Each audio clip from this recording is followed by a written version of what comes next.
Hello and welcome to another exciting day of audio-visual action as we take on the Prophecy Trilogy.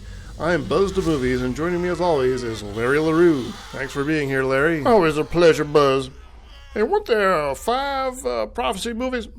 Well, technically, but none of the original players returned and were actually traded to better films. Now, let's set this up. Yeah, sure. Well, what we got here is a classic matchup of some of the toughest competitors across 3 realms. 3 realms? Well, yeah, you got Earth, right?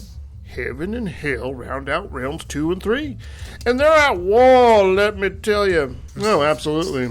Should be a thrilling contest, and Earth is taking center stage as Gabriel squares off against a determined cop, an army of angels, and Satan himself. That's right, Buzz. It's a kind of a heavenly hootenanny. No doubt about it. A theological throwdown for the ages. And it looks like they've descended from up on high, and they're ready for action. And here's the first big play, Buzz. That's right, Larry. It looks like the angel Simon has his work cut out for him. Cut and thrown out the window, that is. Ooh, a classic defenestration, always a crowd pleaser, followed by the old Buick bumper bash. He never saw it coming. Quite right. Simon is really doing his damnedest to block Gabriel and his team of wayward angels from scoring the ultimate evil. Crippling loneliness and depression, the absence of a joyful presence in your life. No, Larry, I'm talking about the soul trapped in a recently deceased military man who's responsible for a number of horrific atrocities. Oh, right. Hold on, here he comes. There it is, the walk-in. You said it, Larry, and what an entrance. Now, why do you suppose he's essentially licking the blood off of that chest of drawers? Well, he's probably tasting for angel blood. Now, how does it taste different from human blood, I wonder? I'm guessing higher concentrations of hemoglobin. Well, we'll have to check the stats on that. Oh, my. Simon is running a controversial play here involving a small child. He's got to get this evil soul out of him, and she's the closest receptacle. It's a risky move, but Simon is playing the long game here. Oh, yikes. Back on offense. Gabriel's out doing some recruiting as he prepares his first drive for spiritual supremacy.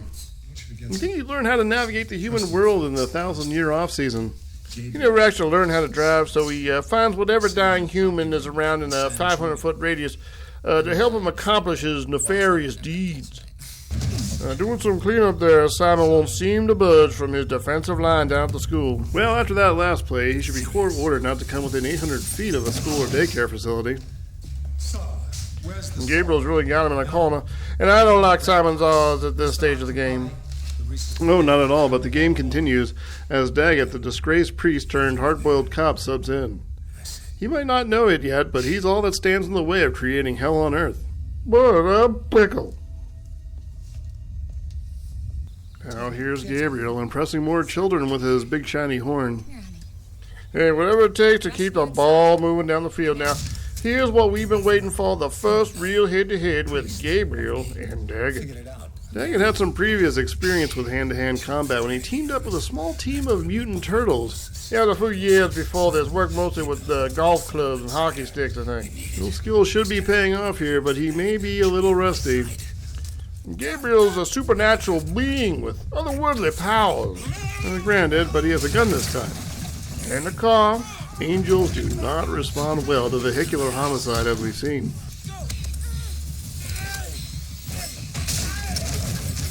Okay, now time for both teams to get their heads in the game because Lucifer is taking the field. And unlike humanity's past dealings with the devil, he's on the defense and may side with mankind on this one. No room in hell for 2 Satans. No, not while Harvey Weinstein is still alive. Looks like Gabriel picked up another draft pick. Let's see how this plays as he's all out of timeouts. The clock is ticking and well into the second half here. You're going to want to find that little girl fast if he's going to harvest that evil spirit lodged in her corporeal body. Not if the Dagget and Devil Dream Team have anything to say about it. Another car play right on cue. And here we go. Looks like Gabriel has one more chance to regain momentum on this one. The final play is in motion. A little discussion on the field. Maybe they need to flip flop. Another car. Oh, unbelievable. You know, that one actually caught me off guard. Gabriel, too. Looks like Lucifer is going to seal the deal. Too many unforced errors on Gabriel's part. Clock is running out and the crowd is going nuts here at the reservation. In a surprise move, God has opened up heaven to deliver the coup de grace. Well, that's it, folks. This thing is over, and honestly, I could see it coming away from a country mile. Well, I agree, Larry, but the series isn't over yet. Gabriel's not dead yet. He is an immortal being with a metaphysical power beyond our imagination. Oh, God has a game plan, but how that unfolds in Game 2 is anyone's guess. Stay tuned for more hard-hitting action with religious overtones as Gabriel demands a rematch in Prophecy 2.